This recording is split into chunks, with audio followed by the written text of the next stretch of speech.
Our tutorial today will take you through our process of turning a painted image into a stencil using Photoshop and Yupo Translucent, a Cricut Explore Air 2 to cut the stencil. Welcome to PM Artist Studio, Raya, the M and PM. Please be sure to like, subscribe, and ring the bell if you want more. Now, let's get started. Thank you for watching. Alright, so opening up files is kind of where I'm starting this whole video.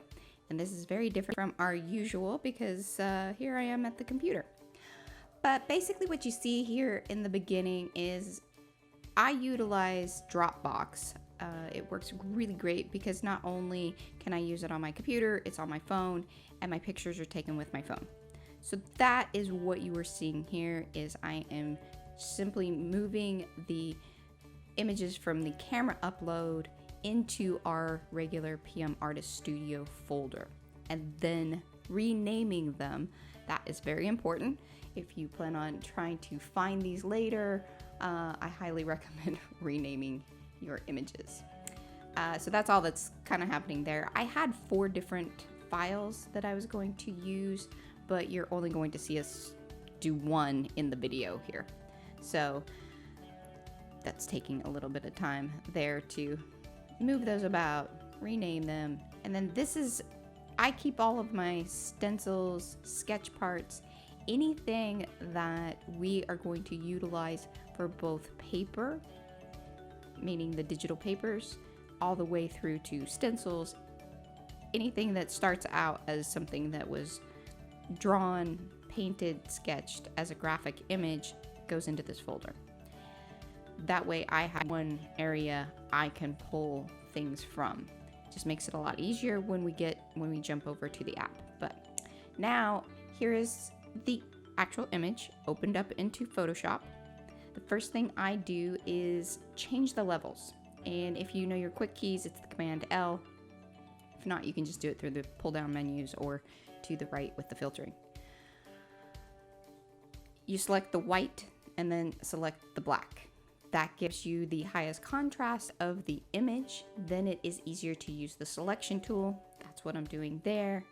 Go up, select similar.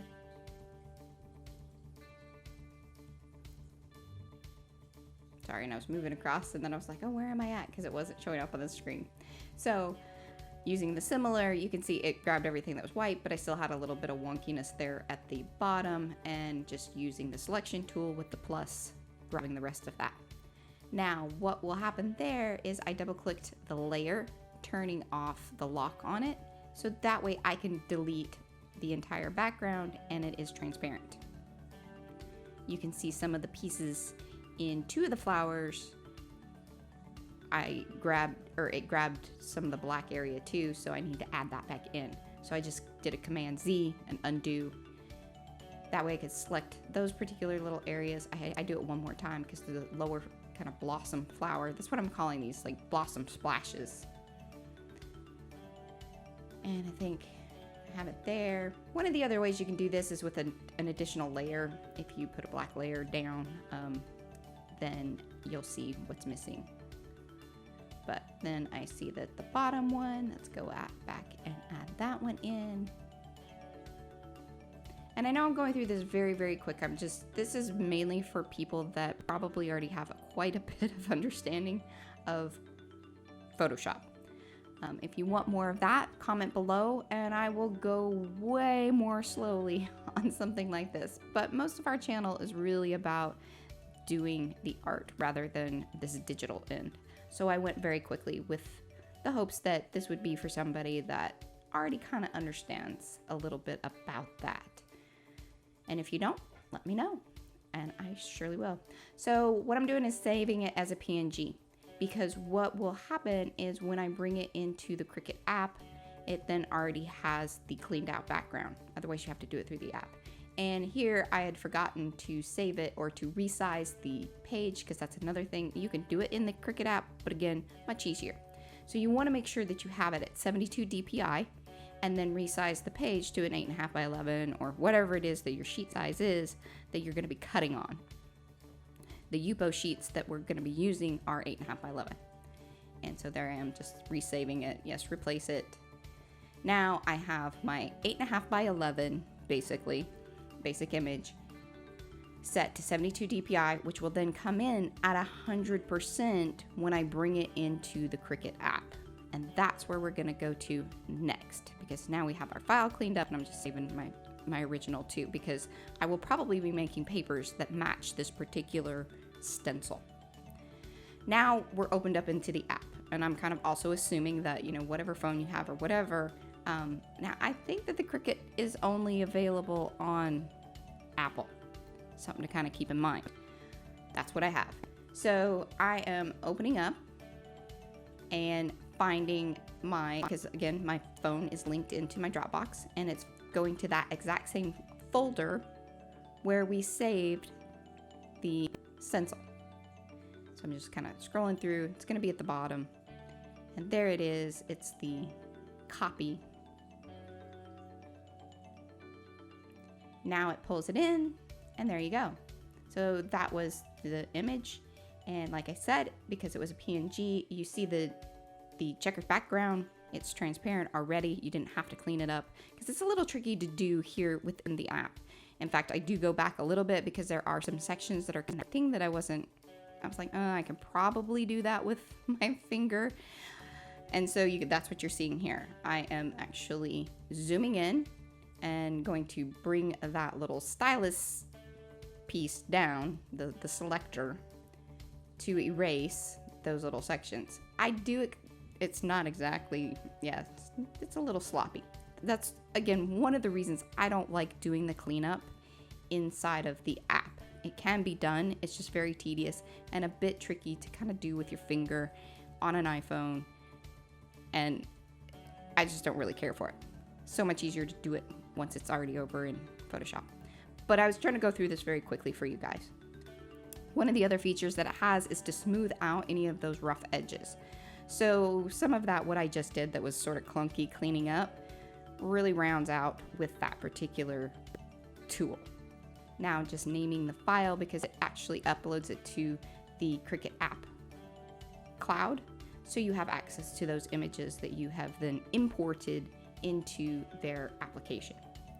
Now you see some of the other ones that I've worked on, and there's this latest one, grabbing it and then importing it onto the canvas. Now, one of the things I haven't really figured out, and why it does it, and it doesn't always seem to be the same way each time, is just the placement there. You saw me kind of moving it around with my finger. So you can grab it and pull it all the way to the side, and it seems to add a 1/4 inch margin on it anyway. But I thought, better safe than sorry, I'm going to just move it over ever so slightly. But you can see now when it brings it in and gives you that preview, that's where it's going to place it. I have found some frustration with this, but ultimately it's not a big deal. Like, I'm not doing things that are lining up or need to line up perfectly.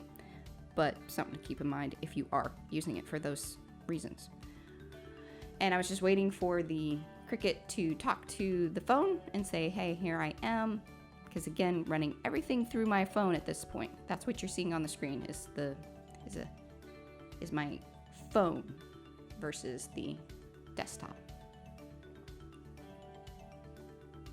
And everything was set to what it was the last time I ran some stencils, which is the poster board. I have it on the heaviest setting. This Yupo paper that we're using this time is a bit different than what I have used prior to this. They were a lot thicker. I actually had to run the acetate through twice on the machine. But what turned out nice for this is that I went with the translucent. This is what it is, the Yupo translucent. There was the more opaque. It was a little bit thicker. The translucent was ever so slightly thinner, so I thought we would try that first, and it worked brilliantly. I highly recommend when you're using any of these plastic acetate slicky sheets, anything that's plasticky, that you have a new mat, so that way it really sticks down.